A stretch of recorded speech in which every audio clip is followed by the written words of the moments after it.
Steve Gamache here with another Chef Knives to Go quick look product review, and what we're checking out this time is a interesting knife from Kurosaki-san. This is the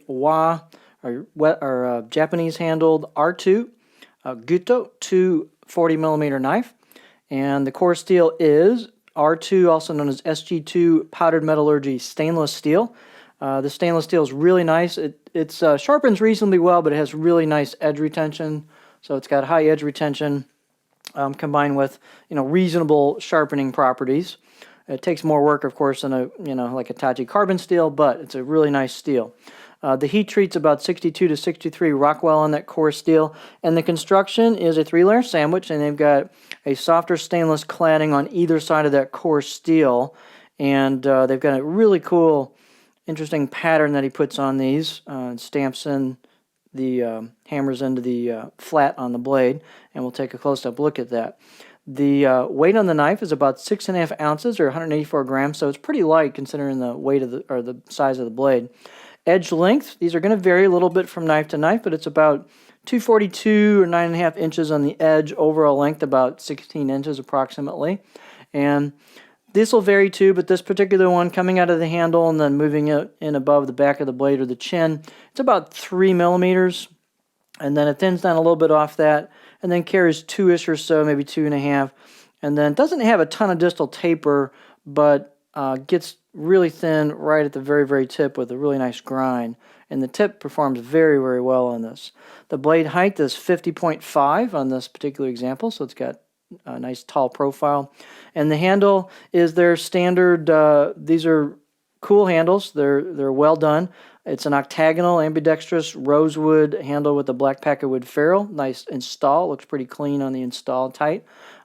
Circumference is about 3 inches where the ferrule and the main part of the handle meet, and then these have a nice curve to them where you can fit your finger.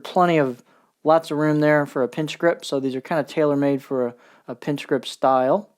Let's take a close-up look. I used the 210 version of this thing quite a while back, and it was just an absolute laser performer. This is not far behind it. It's just a really good performing knife with a little bit of spine to it, and it's got some flex to it, so I wouldn't say it's super stiff, but it's stiff enough. It's not whippy by any means. Here is the finish. It's really cool. It's kind of polished, so try not to blind you here, but there's some hand-chiseled kanji, and the finish is very interesting. It's highly unique. If you look carefully, you can kind of see the core steel peeking through right there. There's your cladding line, kind of that wavy line right there. So you'll see what I mean. There's not a ton of distal taper, but the tip really works well.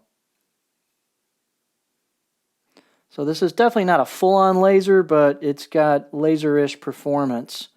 And I've got the Kurosaki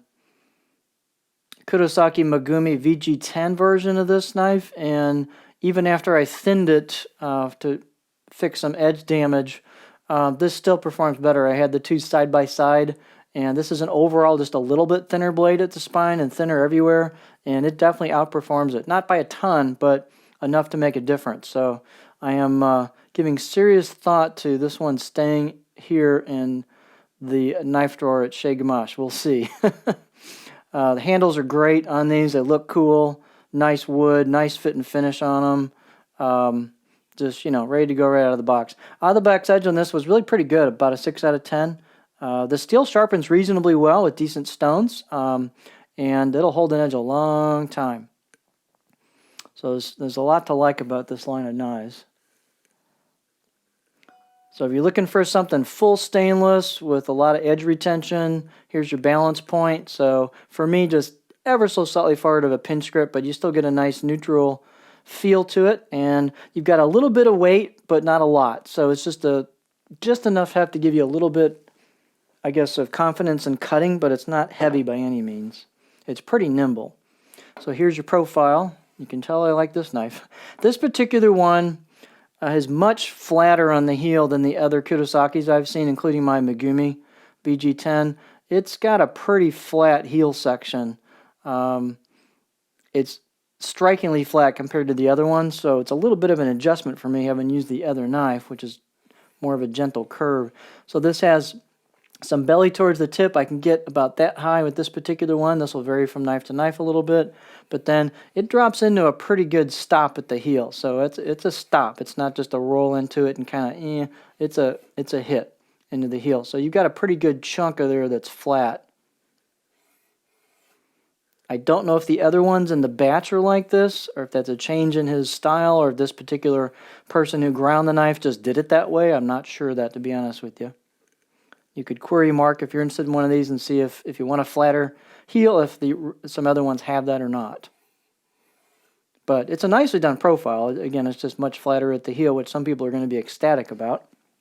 But just a great blade. Like I said, it goes through everything really well. Doesn't wedge much. Has good food release. It's just an excellent performing knife. So it looks cool.